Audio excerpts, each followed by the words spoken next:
Hello everyone, Teacher Teresa from VIP Kid, Go-Go Kid, and hopefully again someday Class Talk. As everyone knows, we're not teaching in the regular classrooms in China right now because the students aren't going to the regular classrooms in China now. So I look forward to returning to Class Talk when that happens. Hopefully someday soon. I really, really hope my students go back to school soon.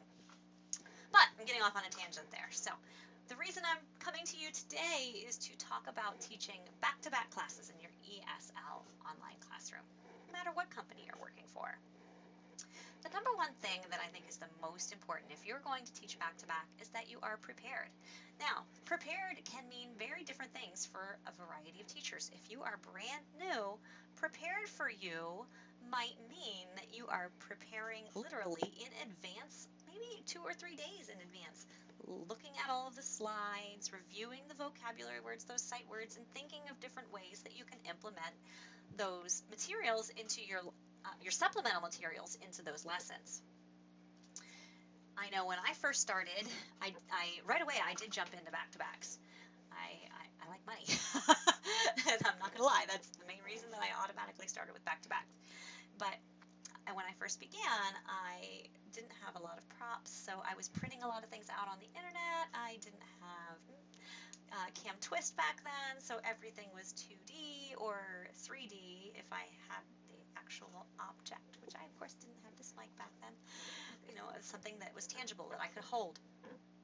So I would lay out on my bed, because at that time my classroom was in my bedroom, a whole couple of days worth of lessons at the foot of our bed with little bins for all the stuff in it. My husband stayed in the children's rooms when I was teaching, so he would spend the night with them, and I would have these bins of all this stuff for each different lesson, and I would just pull out my little bin for each class. And it was convenient in that everything was prepared and ready to go, but it was not practical for the long term because who wants 10 bins taking up their bed space? It was really silly. So moving on, I stepped away from that and I started using a lot more digital images. And since I didn't have Cam Twist, I had no camera software whatsoever, I started holding my camera and facing it back at my screen. Sometimes I used my cell phone, sometimes I used my iPad, whatever seemed handy at the moment. And that cut down on prep time a lot. It was like an amazing wake-up call. And I also reduced the amount of props that I was using then. And I think that took me about 3 months to realize that my plan was terrible of planning days and days in advance. So like I said, depending on where you are in your journey of VIP Kid or Go-Go Kid or whatever company you're working for, Magic Years, whatever, it's going to be different, your preparedness for class versus someone who's been doing it every day for a long time. Right now, I literally do zero prep. I come into my classroom, I know exactly where everything is. I can literally glance over here quick and I can pull you out a pig and I can put it right back and I know exactly where it is and I can grab a sheep. And I know where that sheep is. It's become muscle memory. Here's a cow. Muscle memory. Here's a dog. Muscle memory. Here's the cat. If I need to glance, it's only so that I'm making sure that I'm reaching for the right area, but most of them I know exactly where they are without even thinking about it. Here's my frog. It's fun to do too, because like, I don't know, I've been doing this for so long, I just know where everything is. Here's an apple. So I'll give you a quick look around my classroom and talk about how I organize and why this works. For me anyway. Every teacher's different. So there's all of my little props that I was dragging. I have farm animals. And then I have domestic animals up here, and then I have semi-aquatic animals. My sea creatures are totally different. They're on flashcards, so they're there on a ring.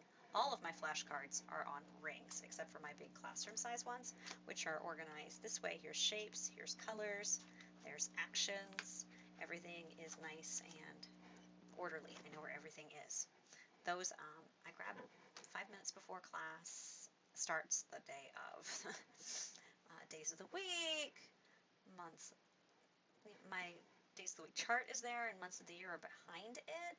And I have lots of things just hanging, and I know what's here and what's not. And most of my reward systems are something that can be easily clipped up, and they're all down here on these hooks. I only change them out every couple of days. I have my bookshelf. It goes from things for upper level students down to level 1.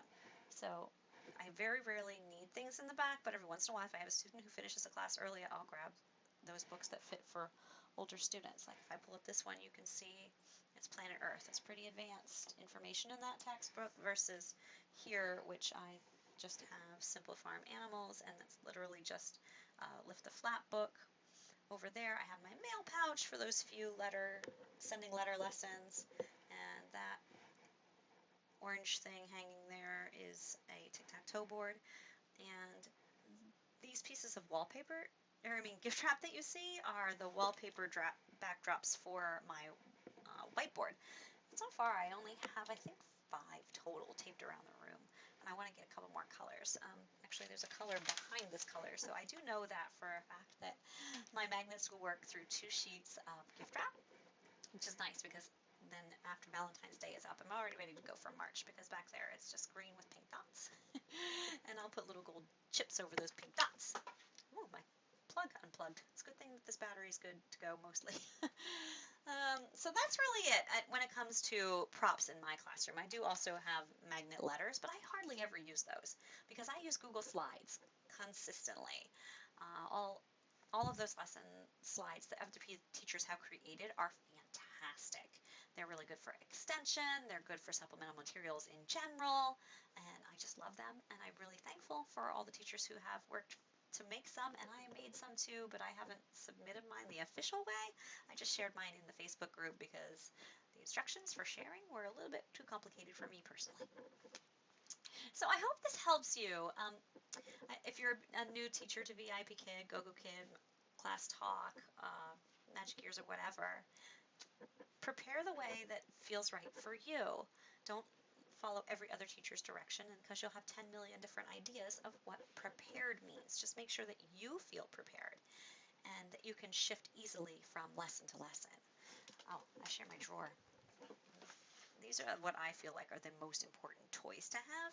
Sports balls, a train, a truck, a bus, and a few tiny finger puppets. I really like finger puppets for those E-I-E-I-O McDonald's songs. And that's it. I don't have a whole lot of props in this classroom, as you can kind of see. So I hope this helps somebody out there. I'll see you next time.